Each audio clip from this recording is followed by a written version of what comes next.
नमस्कार मित्रों और मेरे प्रिय छात्रों, आज हम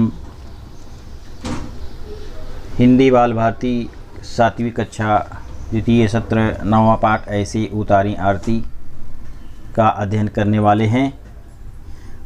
यह पाठ संवाद के माध्यम से प्रस्तुत किया गया है। प्रस्तुत संवाद के माध्यम से आधुनिक तकनीकी ज्ञान एवं उनके उपयोग एवं जीवन के कार्यों की सहजता को दर्शाया गया है। बताओ तो सही, अपने भाई बहन के बारे में बताओ, उनके स्वभाव गुण, तुम्हारे प्रति व्यवहार, दिनचर्या, विशेष प्रसंग। रात के 8 बज गए हैं। प्रतीक ने अभी तक खाना नहीं खाया है। उसका मन बहुत खिन्न है। मुंह लटकाए उदास मन कमरे में बैठा है। माँ आवाज़ देती है, प्रतीक कहाँ हो? 8 बज गए, अभी तक तुमने खाना नहीं खाया, जल्दी आओ खाना खा लो। प्रतीक कोई उत्तर नहीं देता, बिस्तर पर लेट जाता है। कुछ देर माँ फिर आवाज़ देती हैं। माँ बोलती हैं, प्रतीक तुम सुन क्यों नहीं रहे हो? खाना खा लो, अभी बर्तन साफ़ करने हैं, कल की पूरी तैयारी भी करनी है। प्रतीक धीरे से आता है, बर्तन साफ़ करने लगता है। उसी समय पिता प्रद्युम्न घर में प्रवेश करते हैं। पिताजी बोलते, वाह बेटा प्रतीक, तुम कितने अच्छे हो, माँ के हर काम में सहयोग देते हो। पत्नी जाह्नवी को आवाज़ लगाते हुए, जाह्नवी देखो हमारा बेटा बर्तन साफ कर रहा है, तुम्हारा हाथ बटा रहा है, हमारा लाडला बेटा कितना अच्छा है।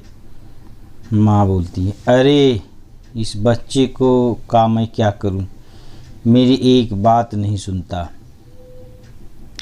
पिताजी बोलते हैं, तुम ऐसा क्यों कहती हो, ये बेचारा तो तुम्हारा सहयोग ही कर रहा है। माँ बोली, अपना बेटा अच्छा है, घर के हर काम में सहयोग करता है, यह भी सही है, पर अभी तक उसने खाना भी नहीं खाया है। मैं कब से उसे आवाज़ लगा रही हूँ। पिताजी बोले प्रतीक के सिर पर हाथ फेरते, बेटे क्या बात है, अभी तक खाना क्यों नहीं खाया? प्रतीक पिताजी को पकड़कर फपक कर रोने लगता है। माँ बोली, अरे क्या हुआ बेटा, क्यों रो रहे हो, मुझे बताओ तुम्हें क्या चाहिए? प्रतीक सुबकते हुए, कल रक्षाबंधन है, दीदी अभी तक आई ही नहीं। माँ बोली, अरे बेटा इसमें रोने की क्या बात है, दीदी ने तो तुम्हें पहले ही राखी भेज दी है। पिताजी बोले, बेटा तुम्हारी दीदी हर साल तो आती ही है, इस वर्ष उसके नाटक का मंचन है, वह नाटक की तैयारी कर रही है। उसने रेल से टिकट भी आरक्षित करना चाहा, पर उसे मिला नहीं, इसीलिए नहीं आ पा रही है। अगले साल रक्षाबंधन पर तो आ ही जाएगी। प्रतीक बोला, मुझे दीदी की बहुत याद आ रही है, वे घर पर रहती हैं तो घर में कितनी रौनक रहती है,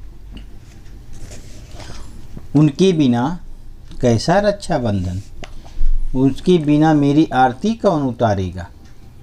पिताजी बोले, अच्छा तो ये बात है, कुछ सोचते तो ठीक है, अब तुम खुश हो जाओ, तुम्हारी दीदी कल तुम्हारी आरती जरूर उतारेंगी। प्रतीक खुशी से उछलकर, सच पिताजी, दीदी मेरी आरती उतारेंगी, पर कैसे? पिताजी बोले, ये तुम मुझ पर छोड़ दो, खाना खाकर सो जाओ, कल दीदी तुम्हारी आरती अवश्य उतारेंगी। प्रतीक खाना खाकर सोने चला जाता है। प्रद्युम्न जाह्नवी को कुछ समझाते हैं। वह फ़ोन पर प्रतीक की दीदी से काफ़ी देर तक बात करती हैं। माँ, अजी सुनते हो, संगीता से बात हो गई है, वह तैयार है, आइए आप भी खाना खाकर सो जाइए। पिताजी बोले, खाना तो साथ ही खाएंगे, चलो कल की तैयारी में तुम्हारी कुछ मदद करता हूँ। अब दूसरा दृश्य। दूसरे दिन सुबह के 8 बजे हैं। प्रतीक साफ सुथरे कपड़े पहनकर तैयार है। पड़ोस में रहने वाली नूरजहां ने उसकी कलाई में राखी बांध दी है, उसके माथे पर रोली टीका लगा दिया है। प्रतीक बोला, कहाँ है दीदी, मेरी आरती कब उतारी जाएगी? प्रतीक मचल उठा। पिताजी बोलते हैं, चिंता मत करो, तुम उस कुर्सी पर बैठ जाओ। प्रतीक वैसा ही करता है। माँ संगणक के कुंजी पटल पर कुछ टाइप करती है। सामने स्क्रीन पर आरती की थाल लिए संगीता दिखाई पड़ती है। प्रतीक, अरे वाह दीदी आ गई, प्रणाम दीदी।